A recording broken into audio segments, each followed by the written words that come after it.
ಶಿಸ್ತನ್ನು ಸಹಿಸಬಾರ್ದು. ಪಕ್ಷದಲ್ಲೇ ಗೆದ್ದು ಈಗ ಅಡ್ಡಮತದಾನ ಮಾಡಿರೋದು ನಾವು ಗಂಭೀರವಾಗಿ ತೆಗೆದುಕೊಳ್ಬೇಕು. ಯಾರೋ ವ್ಯಕ್ತಿಗತ ಸಂಬಂಧಗಳಿಗೋಸ್ಕರ ರಾಜಕಾರಣ ಮಾಡಿದ್ರೆ ಅದರ ಪರಿಣಾಮ ಉಳಿದವ್ರ ಮೇಲೆ ಕೂಡ ದುಷ್ಪರಿಣಾಮ ಬೀರುತ್ತೆ. ಇವತ್ತು ಯಶವಂತಪುರ ಶಾಸಕರಾಗಿರ್ತಕ್ಕಂಥ ಎಸ್ ಟಿ ಸೋಮಶೇಖರ್ ಅವರು ಅಡ್ಡಮತದಾನ ಮಾಡಿರೋದು ದುರದೃಷ್ಟಕರ. ನಮ್ಮ ಪಕ್ಷ ಗೆಲ್ಲೋದ್ರೊಳಗೇನೂ ಸಂಶಯ ಇಲ್ಲ. ಆದರೆ ಈ ಥರದ ಅಶಿಸ್ತನ್ನು ನಾವು ಎಷ್ಟು ಕಾಲ ಸಹಿಸ್ಕೋಬೇಕು?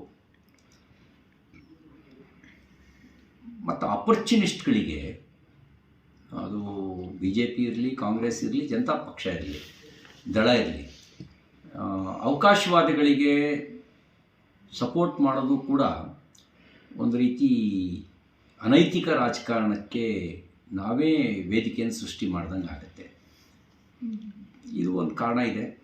ನಮ್ಮಂಥವರು ಯಾರು ಪಕ್ಷ ಅಂತ ಅಂತೀವಿ, ನಾವು ಪ್ರಶ್ನೆಗಳಿಗೊಳಗಾಗ್ತೀವಿ. ಈ ರೀತಿ ಈ ರಾಜಕಾರಣದ ವ್ಯಭಿಚಾರ ಮಾಡೋರು ಅವರು ಎಲ್ಲ ಕಡೆಗೂ ಸಲ್ಬಿಡ್ತಾರೆ. ಯಾಕೆಂದರೆ ಇದೊಂದು ರೀತಿ ರಾಜಕೀಯ ವ್ಯಭಿಚಾರವೇ. ಈ ರಾಜಕೀಯ ವ್ಯಭಿಚಾರ ಮಾಡೋರು ಎಲ್ಲರ ಜೊತೆಗೂ ಸುಲಭವಾಗಿ ಹೋಗಿ ಸೆಟ್ ಆಗಿಬಿಡ್ತಾರೆ. ಹಾರ್ಡ್ ಕೋರ್ ಪಾರ್ಟಿ ಪೊಲಿಟಿಕ್ಸ್ ಮಾಡೋರು, ಸಿದ್ಧಾಂತದ ರಾಜಕಾರಣ ಮಾಡೋರು, ಅದು ಯಾವ ಪಕ್ಷದಲ್ಲಿದ್ದರೂ ಅವರು ನಿಷ್ಠೂರಕ್ಕೊಳಗಾಗ್ತಾರೆ.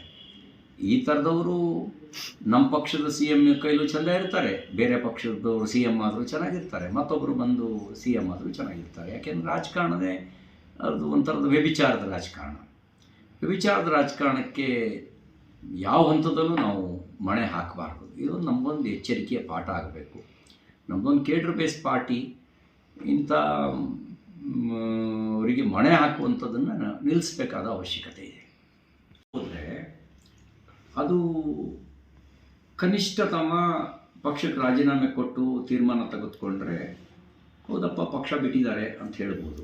ಪಕ್ಷದ ಒಳಗಿದ್ದು ರಾಜಕೀಯ ವಿಚಾರ ಮಾಡೋದಿದೆಯಲ್ಲ, ಇದು ಯಾವ ಹಂತದಲ್ಲೂ ಕೂಡ ಇದಕ್ಕೆ ಶೂನ್ಯ ಸಹನೆ, ಜೀರೋ ಟಾಲರೆನ್ಸ್ ಇಟ್ಕೋಬೇಕು. ನಾವು ಇಂಥ ವಿಷಯಗಳಿಗೆ ಶೂನ್ಯ ಸಹನೆ ಇಟ್ಕೊಂಡೇ ಕೆಲಸ ಮಾಡಬೇಕು. ಈಗ ನೋಡಬೇಕು ರಾಜ್ಯಾಧ್ಯಕ್ಷರು ಮತ್ತು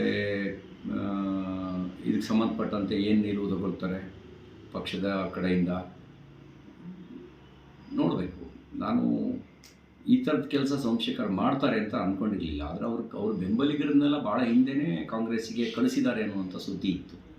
ಈಗ ಈ ರೀತಿ ಅಡ್ಡ ಮತದಾನ ಮಾಡಿದ್ದಾರೆ ಅಂತ ಹೇಳಿದರೆ ನಾವ್ಯಾಕೆ ಸಹಿಸ್ಕೋಬೇಕು? ಅವ್ರನ್ನ ಸಹಿಸ್ಕೊಳ್ಬೇಕಾದ ಅವಶ್ಯಕತೆ ಇಲ್ಲ. ಅವರು ಅಂಥವ್ರ ಜೊತೆಗೆ ಯಾವುದೇ ಬಗೆಯ ರಾಜಕೀಯ ಸಂಬಂಧನೂ ಕೂಡ ಇಟ್ಕೊಳ್ಬಾರ್ದು. ಸರ್, ಒಂದು ಹಾಗಳು ಇಲ್ಲ, ಶಾಶ್ವತ ಮಿತ್ರರು ಇಲ್ಲ ಅಂತ ಹೇಳ್ತಾರೆ. ಈಗ ಇವರೇ ಕಾಂಗ್ರೆಸ್ನವರೇ ಬಳ್ಳಾರಿ ಪಾದಯಾತ್ರೆ ಮಾಡಿದರು, ಜನಾರ್ದನ್ ರೆಡ್ಡಿ ಅವ್ರನ್ನ ವಿಲನ್ ಅಂತ ಬಿಂಬಿಸಿದರು. ಈಗ ಹೀರೋ ಆಗಿದ್ದಾರೆ. ಜನಾರ್ದನ್ ರೆಡ್ಡಿ ಅವರು ಅವ್ರ ಪಾಲಿಗೆ ಹೀರೋ ಆಗಿದ್ದಾರೆ. ಅವತ್ತು ಬಿ ಜೆ ಪಿಲಿದ್ದಾಗ ಜನಾರ್ದನ್ ರೆಡ್ಡಿ ವಿಲನ್ ಆಗಿದ್ದರು. ಅವರು ಬಿ ಜೆ ಪಿಲಿದ್ದಾಗ ಲೂಟಿಕೋರರಾಗಿದ್ದರು. ಈಗ ಅವರಿಗೆ ಭಾಳ ಆಪತ್ ಬಾಂಧವರಾಗಿದ್ದಾರೆ, ಹೀರೋ ಆಗಿದ್ದಾರೆ. ರಾಜಕಾರಣದಲ್ಲಿ ಇದೆಲ್ಲ ಕಾಲದ ಅನಿವಾರ್ಯತೆ ಇರ್ಬೋದೇನೋ.